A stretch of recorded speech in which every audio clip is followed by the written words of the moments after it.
Сәлем баршаңызға, менің арнама қош келдіңіздер. Бүгін сіздермен корейстердің ең сүйікті тамағы болған пигуди, яғни пянсе тамағын жасайтын боламыз.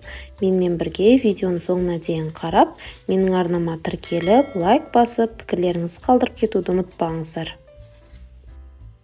Ең алдымен үлкендеу қамыр жасайтын ыдысқа жылы суды салып аламыз.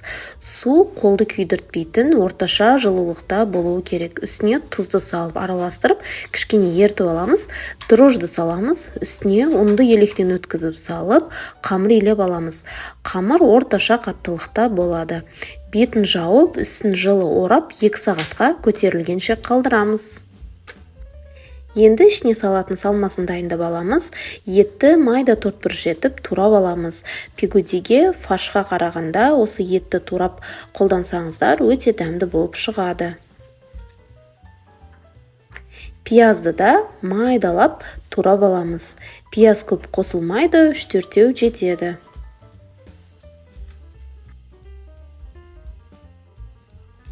Енді капустаны да майда бөліктерге бөліп турап аламыз.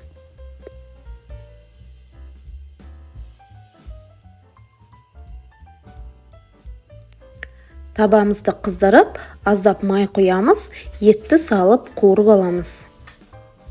Кішкене қуырылғаннан кейін барып, үстіне пияз салатын боламыз. Пиязды да салып, жақсылап араластырып, кішкене ғана қуырып аламыз. Көп қуырмаймыз, қызарып кетпеу керек. Сосын үстіне турап алған капустамызды саламыз. Оның үстіне тұз саламыз, қара бұрыш, кинза қосамыз.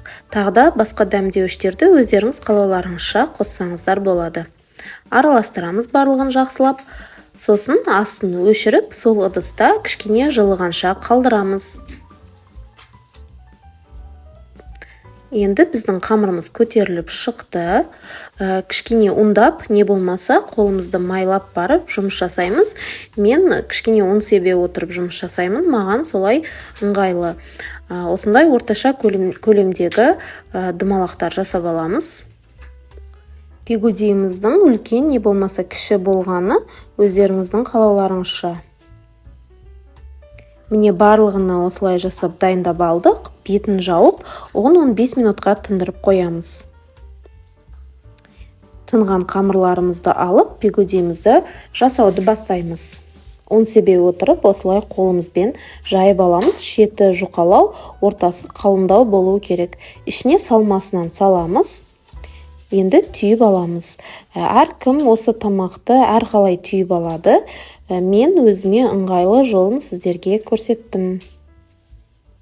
Сіздер өздеріңіз қалауларыңызша басқаша етіп түйсеңіздер болады.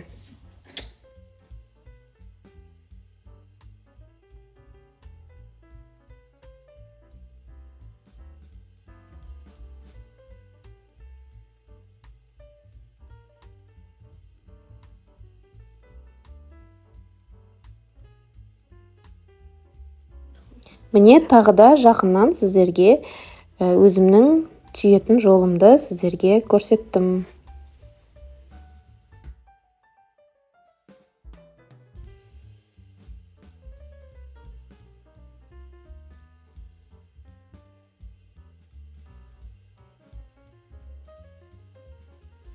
Барлығын мантываркаға жайғастырып шығамыз. Араларына жабыспау үшін кішкене май жағып шығамыз. Енді осы мантыварканы мұздай суық қойып, газға қойып, 1 сағат уақытта пісіріп алатын боламыз. 1 сағат өткеннен кейін міне пісіп шықты. Өте жақсы көтеріліп, әдемі болып пісіп шықты. Дастарханға тартсаңыздар болады. Өте дәмді, өте жиымтал тамақ болады. Сіздерге отбасыларыңызға ұнайды деп ойлаймын. Міне қазір ішін ашып көрсетемін. Қамырымыз өте жақсы көтеріліп, пигудиіміз өте әдемі болып шықты. Міне іштері. Өте дәмді тамақ болады. Сіздер де жасап көріңіздер. Видео ұнаған болса, лайк басып, менің арнама тіркеліп кетуді ұмытпаңыздар. Келесі видеоларда көріскенше аман сау болыңыздар.